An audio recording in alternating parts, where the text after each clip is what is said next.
Bonjour à toutes et à tous et ravi de vous retrouver pour cette vidéo 100% PGN.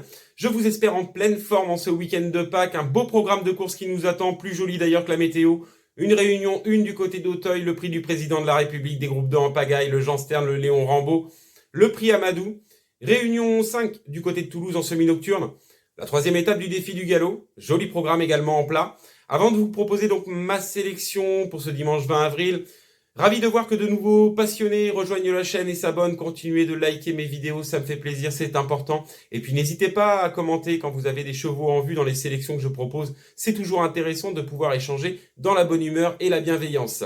Voilà, donc c'était le petit aparté. Je vous propose donc tout de suite ma sélection dans le Quintet Plus demain. C'est le prix du président de la République. Et qui sera le nouveau président d'Auteuil? Nous serons, je pense, vers 15h25. Mais pour y voir un petit peu plus clair et décrypter tout ça, je vous propose mon pronostic et c'est tout de suite. Et donc tout de suite, je vous propose ma sélection dans le prix du président de la République. C'est une course labellisée groupe 3. Elle se court sous formule handicap. Ils sont 15 gens engagés cette année au départ de cette épreuve.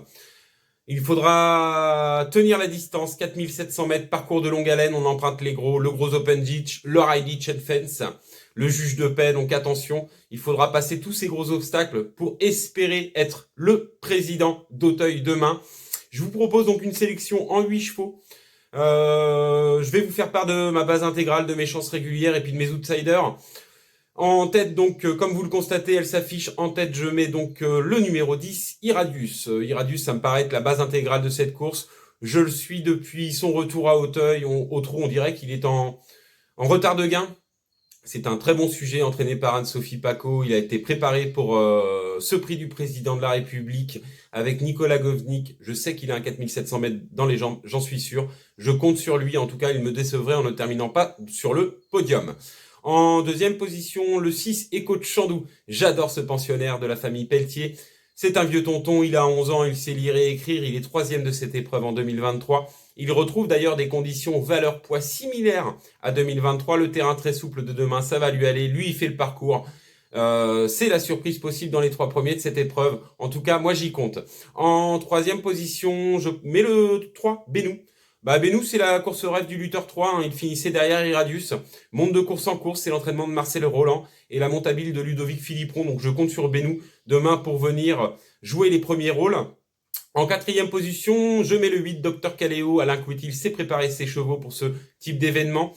Il est monté par Thomas Borin demain. Il vient de terminer bon 5e dans une listette. C'était le prix Erlandais. Il était devancé par Inaya Jones, que l'on va retrouver dans cette épreuve. Mais Dr Caléo, il les a dans les jambes, lui, ce 4700 mètres. Et les gros, il les passe. Donc, je fonce avec cet élève d'Alain Couetil. En 5e position, le 4, Inaya Jones. C'est le premier à tout mêler. Je l'ai préféré d'ailleurs à Brexit. Inaya Jones vient de finir 3e justement du prix irlandais, devancé Rosario Baron, bon garçon. Donc on a quand même des sujets. Donc j'ai bien aimé cette course-là et cette course rêve d'ailleurs où on retrouve Dr Caléo, raison pour laquelle je ne détache pas ces deux, même si j'inverse un petit peu l'ordre d'arrivée. Et puis je terminerai en outsider. Par le numéro 13, Carnaval Point. Carnaval Point, il est 6e du lutteur 3 et j'ai trouvé que sa fin de course était intéressante. Il n'a fait que avancer, que regagner du terrain. Demain, on lui met les œillères, Léopold Bréchet sur son dos, le petit poids. En cas de défaillance de certains chevaux en vue, il peut venir jouer les troubles faites et prendre une 4-5e place à Bellecote. Et puis, donc, je terminerai par le numéro 7, Just, qui vient de se classer bonne 5e dans un lot plutôt intéressant. Il y avait des Gurzuf, des Maximis Passion. Just, c'est l'entraînement Serror. Michael Serror s'est préparé ses chevaux également pour ce genre d'événement. Et en cas de défaillance des principaux chevaux en vue de cette épreuve, il pourrait tout à fait venir prendre une allocation. Des regrets, j'en aurais évidemment. Un gros regret, le numéro 2, Indy Vice. J'ai pas été convaincu par sa récente 7e place en steeplechase. D'ailleurs, c'était dans le prix irlandais. Il m'a pas convaincu. Il va porter 70 kilos, même si, on est d'accord, il est 2e du Montgomery sur 4700 mètres. On sait qu'il a le parcours dans les jambes. Et il portait ce jour-là 72 kilos de mémoire. Mais là, le terrain très souple de demain, j'ai peur que ce soit pas assez porteur pour ses aptitudes et que sous 70 kilos, il trouve le temps un peu long et qu'il soit battu sur la fin. Raison pour laquelle c'est mon regret. Mais en cas de non partant, voilà, n'hésitez pas à mettre ce numéro 2, Indy Vice. C'est l'entraînement sur dos de Bourgard, d'autant plus. Donc voilà pour ma sélection dans ce joli prix du président de la République. Donc ne me reste plus qu'à vous souhaiter bon jeu, plein de gagnants. Et je vous dis donc à très vite pour une prochaine sélection.